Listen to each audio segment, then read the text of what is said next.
Έχουμε ένα οπαδό, τον Μάρκο Χιές από τη Γερμανία, ο οποίος διαχρονικά στηρίζει τον Απόλλωνα Λεμεσού, ταξιδεύει χιλιάδες χιλιόμετρα για να είναι πάντοτε κοντά στον Απόλλωνα, τον οποίο αγάπησε όσο πολύ οι Κύπροι φιλάθλοι. Τον ευχαριστούμε που είναι μέρος της πολύ μεγάλης οικογένειας του Απόλλωνα και ως ελάχιστη ένδειξη εκτίμησης και ευχαρίστησης προς έναν άτομο ο οποίος στερείται και χρόνο και χρήμα για να βρίσκεται από τη Γερμανία εδώ στην Λεμεσό για να βλέπει τον Απόλλωνα. Αποφάσισε το Διοικητικό Συμβούλιο του Σωματείου Απόλλων Λεμεσού όπως τον τιμήσει και να τον κάνει να αισθανθεί ακόμη πιο οικία με όλους εμάς.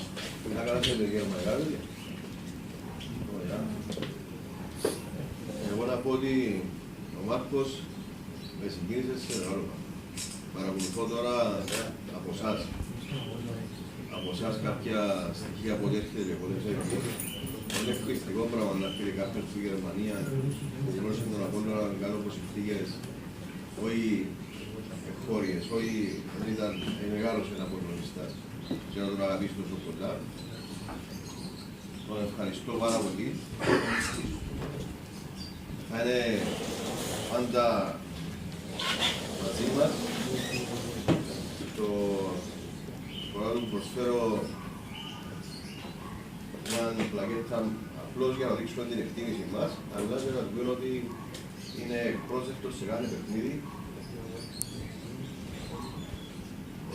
και σε κάθε παιχνίδι θα τον περιμένει μια κομπλιμένταρη πρόσκληση για να παρακολουθήσει την ομάδα μας όποτε επιθυμεί. Thank you, Master.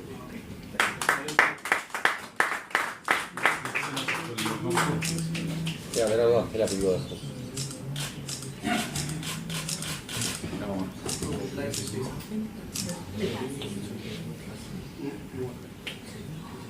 In English? It's not so difficult.